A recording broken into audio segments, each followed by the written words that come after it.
Hi friends, अभिमान academy में एक बार फिर से आपका स्वागत है। और 69,000 शिक्षक भर्ती में 6800 वाले अभ्यर्थी काफ़ी कशमकश की स्थिति में हैं कि आगे की प्रक्रिया भर्ती की क्या होने वाली है, जैसा कि आपको पता है। और कॉमन नंबर से जो अभ्यर्थी लिस्ट में इन हो गए हैं उनका कट ऑफ कितना रहेगा, क्योंकि सबसे पहले आपको पता होगा 67.01 पर लिस्ट की बात थी। इसके बाद इससे हाई मेरिट वाले बच्चों को निकाल दिया गया मैनपुरी बीएसए के द्वारा, तो आपको पता भी होगा। उसके ऊपर मैंने एक वीडियो बना रखी है, आप देख सकते हैं उसको। और जो 6800 लिस्ट है वो भी कहीं ना कहीं आपको पता है कि उसके बारे में क्या चल रहा है, मेरे बताने की आवश्यकता नहीं है। तो ये अपने आप में देखिए, मैं आपसे फिर वही कहूँगा कि यदि सारे अभ्यर्थी मिलकर ये कहते कि 1,37,000 पद पूरे भरे जाएं, जो पूरे पद थे पूरे भरे जाएं, 68,500 में से बचे हुए पद 69,000 के जो बेस्ट कैंडिडेट हैं उनसे जोड़े जाएं, जो है ना, या यूं कह लो कि जो 22,000 सीटें और बच रही हैं उनको जोड़ा जाए, तो ये बात कहीं ना कहीं स्टैंड करती। क्यों? क्योंकि 6800 में ये बात आती है कि भाई भर्ती तो 69,000 की थी, सरकार के पास ये बात थी, अब 6800 पद कहाँ से जोड़ें? जब भर्ती 69,000 की तो 6800 पद कहाँ से जोड़ें? ऊपर से फिर दूसरी बात ये हो गई कि ओबीसी एससी के लिए 6800 पद हैं, तो फिर जो जनरल कैटेगरी के बच्चे हैं उनका क्या होगा? तीसरी बात ये थी कि जनरल कैटेगरी के बच्चों में 14,085 पद कम हैं। जो जो जनरल कैटेगरी के बच्चे 14,085 और सेलेक्ट होने थे, उसको उन मानकों को पूरा नहीं कर पाई सरकार। तीसरा यहाँ पर एक प्रॉब्लम ये भी थी कि जो 6800 में चयनित अभ्यर्थी हैं और उनके उनके उनके उलट उन पर केस किया गया कि भर्ती पूरी नहीं हो रही, तो जनरल कैटेगरी को पद देकर क्यों, सारे पद जोड़कर एक साथ भर्ती क्यों नहीं करी गई?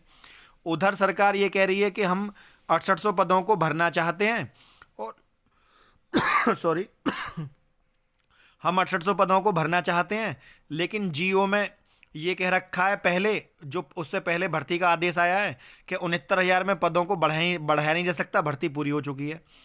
मतलब दोहरी बात हो रही है। 6800 को करना भी चाहते हैं और उसे ना करने के बहुत सारे कारण भी हैं।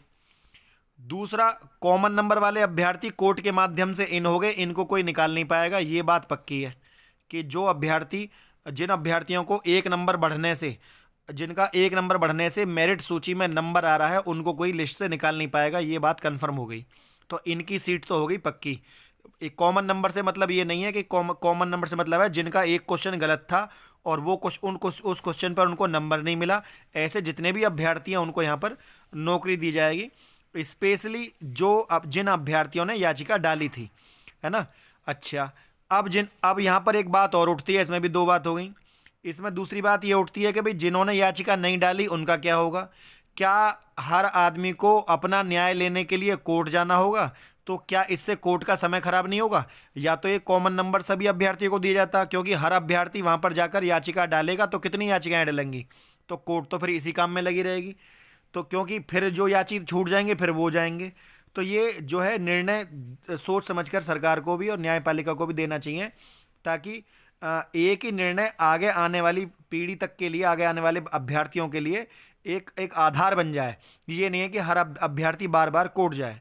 दूसरा, 6800 को पक्का करने के लिए देखिए, अगर सरकार 22, देखिए मैं बड़ा मोटा मोटा बता रहा हूँ, 6800 सीट तो ये हैं जो जुड़नी चाहिए थी, प्लस 14,000 सीट वो हैं जो जनरल कैटेगरी के बच्चे कह रहे हैं कि हमें कम मिली है। 14,085 सीट हैं, 14,085 सीट वो हैं।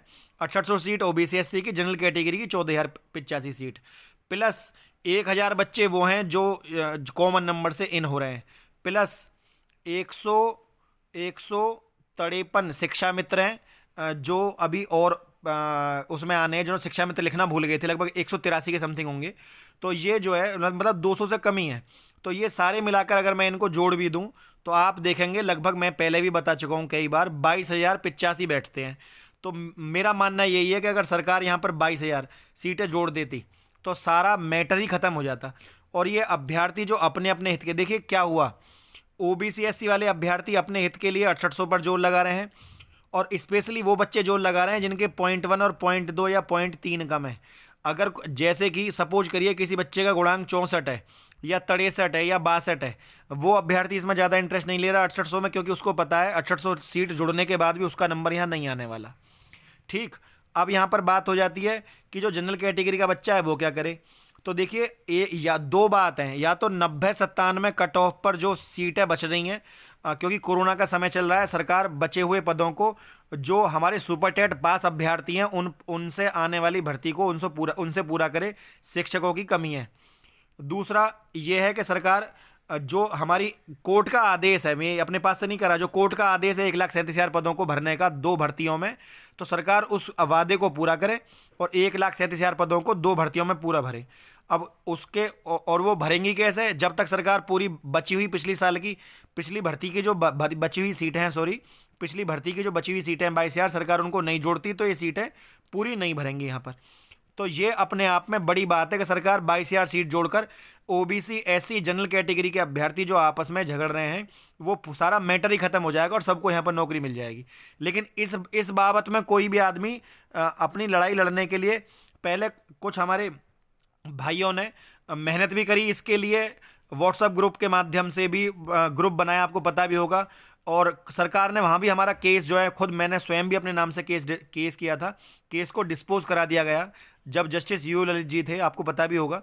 हमने मतलब अपनी तरफ से लड़ाई लड़के देखी, लेकिन कहीं ना कहीं वहाँ पर बात ये थी कि और अभ्यर्थी साथ नहीं आ पाए, ओबीसी एससी कैटेगरी के काफ़ी अभ्यर्थी साथ नहीं थे। अगर तभी एक साथ दम लगा दिया जाता तो ये काम हो जाता, और अच्छा खासा समय भी था।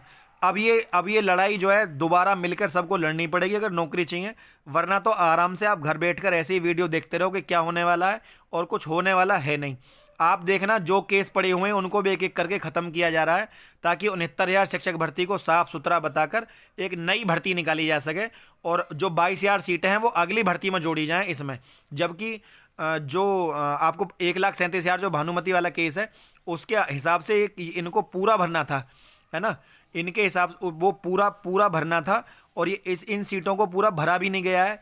1,37,000 पदों को, उसमें से 22,000 सीटें बची ही रह जाएंगी। तो अगर किसी अभ्यर्थी के टच में माननीय मुख्यमंत्री साहब हों या सचिव महोदय हों या कोई भी शिक्षा मंत्री हों, तो उनके संदर्भ में इस मामले को अवगत कराया जाए और इन सीटों को भरवाने के लिए प्रयास किया जाए, बजाय कोर्ट कचहरी करने के। आप इतना मेहनत अगर किसी कद्दावर नेता के से, जैसे मुख्यमंत्री सर हैं, ऐसे लोगों के साथ मिलकर ये काम किया जाता तो ये काम कब का हो जाता। तो थोड़ा सा जो है सही दिशा में अपने कदम बढ़ाएं। फ्रेंड, यदि वीडियो आपको अच्छी लगी तो वीडियो को लाइक, शेयर और चैनल को सब्सक्राइब करना न भूलें। आज के लिए इतना ही। जय हिंद, जय भारत।